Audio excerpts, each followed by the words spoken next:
आऊज़ुबिल्लाहि मिनश्शैतानिर्रजीम बिस्मिल्लाहिर्रहमानिर्रहीम बारान रहमत। आज न्यूज़ की सहरी ट्रांसमिशन में मैं हूं आपका मेज़बान सैयद शहरियार आसिम।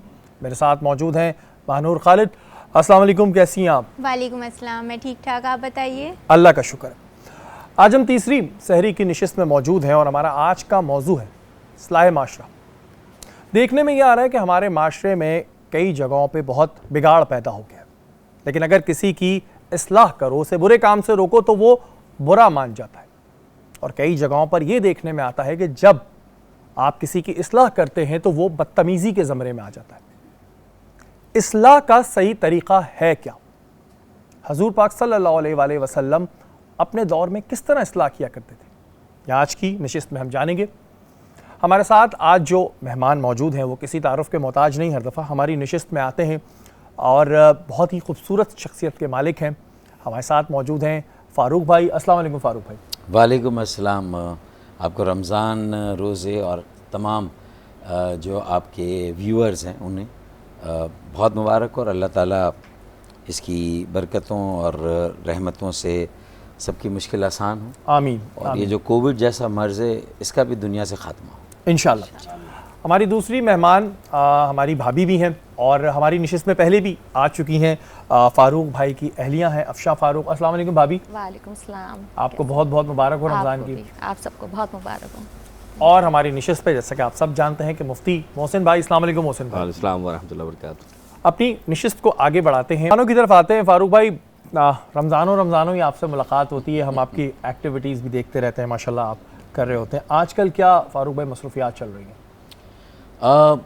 अब ये कि जो ये तीसरी लहर भी है ना कोविड की, और पिछले साल रमज़ान बहुत ही सख्त था, बिल्कुल जब बिल्कुल कोविड की ताज़ा वारदात हुई थी, और उस वक्त भी लॉकडाउन का सिलसिला चल पड़ा था और रमज़ान तो पूरा लॉकडाउन में ही गया था। बिल्कुल।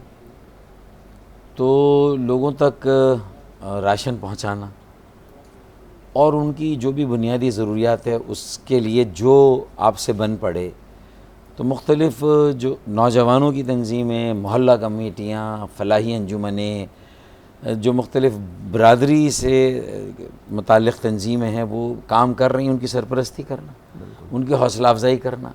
फिर जहाँ जहाँ जा बजा इफ्तार हो रहे हैं, कहीं सड़क पे इत्माम हो रहा है, कहीं चौराहों पे हो रहा है, और आने जाने वालों को भी रोज़ा इफ्तार कराया जा रहा है, और जो लोग आके बाकायदा बैठ के वहाँ इत्माम भी हो रहा है, तो वहाँ भी जाना, उनकी भी सरपरस्ती करना। तो मेरे ख़्याल में हमारा तो पूरा रमज़ान इसी तरह गुजरेगा।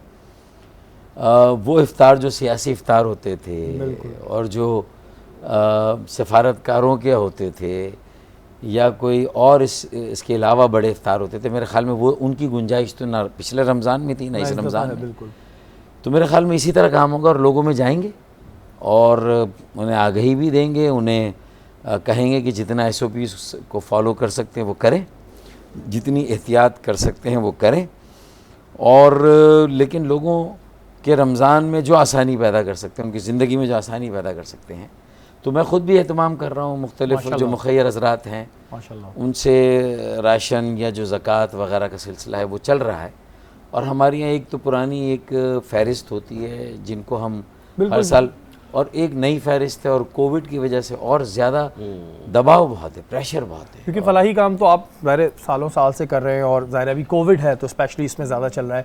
फ़ारूक भाई, सियासी इस वक्त क्या आप देख रहे हैं? जो मुल्क के हालात भी हैं, महंगाई भी बहुत बढ़ गई है, बहुत से लोगों का ये भी कहना है, आप बैठे हैं तो मैं आपसे क्लियर भी कर रहा हूँ कि आप अपनी कोई पार्टी भी ला रहे हैं, ये क़यास आराइयाँ हैं या ये बात सच है?